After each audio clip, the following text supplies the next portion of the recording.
Hello everyone, welcome to Chanakya academy Patna. Topic of the decision. आज के इस सेशन में हम बात करेंगे एक लीगल टर्मिनोलॉजी का जो रिसेंटली न्यूज में था, प्लेंट।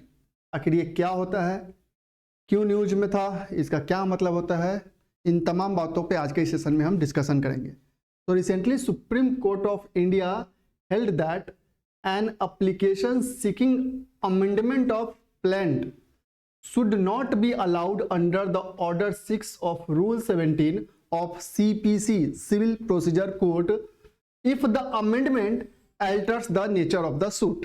कि recently supreme court of India ने यह हेल्ड किया है कि एक बेसिकली एक एप्लीकेशन दायर किया गया था कि जो बेसिकली ऑर्डर 6 है ऑफ रूल 17 ऑफ CPC जो प्लेंट से रिलेटेड है, उसमें अमेंडमेंट से रिलेटेड एक एप्लीकेशन फाइल किया गया था। सुप्रीम कोर्ट ने क्लैरिफाई कर दिया है कि अगर ऐसा कोई अमेंडमेंट जो उसके अल्टर करता है, उसके नेचर ऑफ सूट को अल्टर करता है, उसे अलाउड नहीं किया जाएगा। यहाँ पे प्लेंट का मतलब सिंपल सा मतलब हिंदी में इसका जो अर्थ होता है वह होता है वादी, जो बेसिकली कंप्लेन दर्ज करता है किसी सिविल कोर्ट में। अब हम बात अगर करेंगे इसी के रिगार्डिंग, प्लेंट के रिगार्डिंग, तो आप देख सकते हैं ये एक लीगल डॉक्यूमेंट है। Plaint is a legal document that contains claims made by the plaintiff. Basically जो वादी है, जो कंप्लेंट दर्ज करता है, उससे रिलेटेड यह एक लीगल डॉक्यूमेंट है। When they bring a case to a civil court, जब वह जो वादी है एक सिविल कोर्ट में कोई केस लाता है, कोई सूट लाता है, तो उस लीगल डॉक्यूमेंट को प्लेंट कहा जाता है। और प्लेंटिफ कौन है? is a person who brings a civil action in a court of law। तो बेसिकली क्या है, यह एक कंप्लेन है लीगल डॉक्यूमेंट के रूप में। It serves as a initial step in starting a lawsuit, कि किसी भी सिविल कोर्ट में लॉ सूट स्टार्ट करने के लिए यह सबसे फर्स्ट इनिशियल स्टेप होता है। In fact in the very plaint the content of the civil suit are laid out, कि उस सिविल सूट से रिलेटेड जो भी कंटेंट होंगे रिलेटेड टू प्लेंटिफ, वो सारे कंटेंट उसमें शामिल होते हैं। हम बात करेंगे कि आखिर इस प्लेंट में क्या क्या कंटेंट शामिल होते हैं। Through such a plaint the grievances of the plaintiff, means जो भी वादी होता है उसके जितने भी ग्रीवांसेस होते हैं उस पर्टिकुलर केस से रिलेटेड, वो सब इस प्लेंट में मेंशन किए होते हैं। Are spelled out as well as the possible causes of action that can arise out of the suit, और क्या उस सूट के कारण से क्या क्या एक्शन अराइज हो सकते हैं, उन सब के बारे में उस प्लेंट में, उस लीगल डॉक्यूमेंट में सारी चीजें कंटेंट मेंशन की जाती है। तो ये बेसिकली एक टर्म है, लीगल टर्म है, इसके लिए आपको ये न्यूज में था।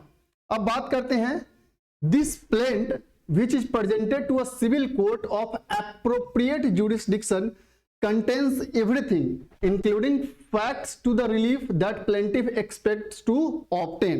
जस्ट मैंने बताया कि प्लेंटिफ से रिलेटेड जो भी कंटेंट होता है वो सारे कंटेंट इस प्लेंट में शामिल होते हैं, कि उस वादी से रिलेटेड जो भी इंक्लूडिंग जो भी फैक्ट्स होंगे जो उसे रिलीफ प्रोवाइड करता है या प्लेंटिफ जो एक्सपेक्ट कर रहा है, उन सारे चीजों को उसमें उस लीगल डॉक्यूमेंट में मेंशन किया जाता है।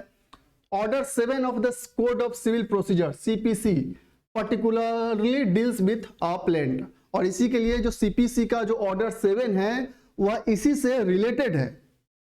A few of the essential plaint implicit in itself are those only material facts and not all the facts or the law as such is to be stated। The facts should be concise and precise and no evidences should be mentioned। अब इसी के दौरान जैसा कि हम just discussion किए कि इसमें सारे कंटेंट शामिल होते हैं, तो जो उस प्लेंटिफ से रिलेटेड जो कंटेंट होंगे, जो भी उसमें इम्प्लिसिट होगा, वो सारे मटेरियल फैक्ट्स जो भी होंगे उस सब में वो स्टेटेड रहेगा, मेंशन किया रहेगा। आफ्टर दैट अगर मैं बात करूं पर्टिकुलर्स ऑफ ए प्लेंट, जो कि रूल 1 to 8 है, order 7 of CPC civil procedure code, आखिर क्या क्या मेंशन किया जा सकता है।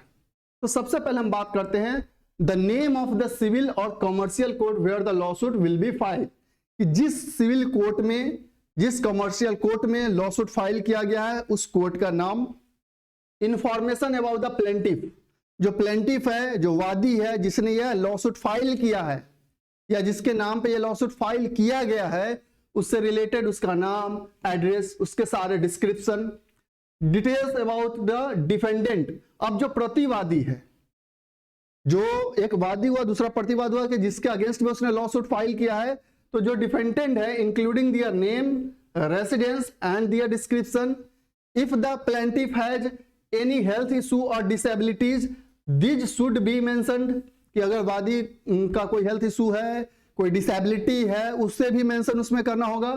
साथ ही साथ the facts that give rise to cause of action and where this cause of action accrued, कि उससे रिलेटेड, उस पर्टिकुलर लॉ सूट से रिलेटेड जो भी फैक्ट्स है और वो कहां पे अकर हुए हैं, उन सारे चीज को इसमें मेंशन करना जरूरी होता है। आफ्टर दैट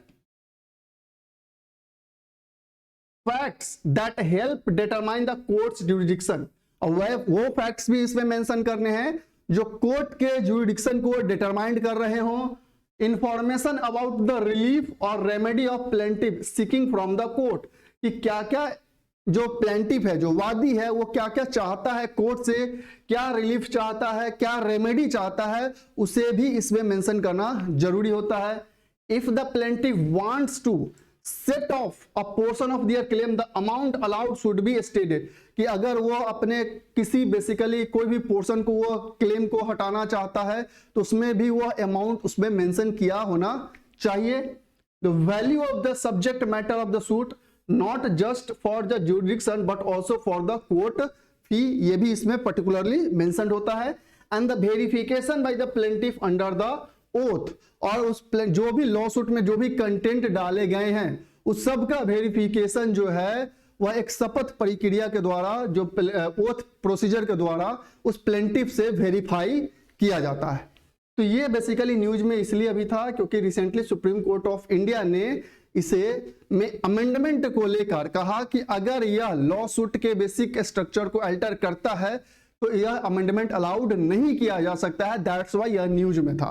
तो आई होप अब आपको समझ में आ गया होगा कि ये प्लेंटिफ क्या, प्लेंट क्या है और प्लेंटिफ का क्या मतलब होता है। तो बेसिकली एक लीगल डॉक्यूमेंट होता है जो लॉ सूट फाइल करने के लिए किसी सिविल कोर्ट और कमर्शियल कोर्ट में यह सबसे पहला इनिशियल स्टेप होता है, जिसमें प्लेंटिफ से रिलेटेड जितने भी उससे रिलेटेड कंटेंट हो सकते हैं, उसके ग्रीवांसेस से रिलेटेड, उससे रेमेडी से रिलेटेड, कोर्स ऑफ एक्शन से रिलेटेड, वो सारे चीज मेंशन किए होते हैं। तो बेसिकली क्या है ये प्लेंट, यह एक लीगल डॉक्यूमेंट है। तो थैंक यू, आपको समझ में आ गया होगा कि ये प्लेंट क्या है और प्लेंटिफ का क्या मतलब होता है। So that's all for today, thank you.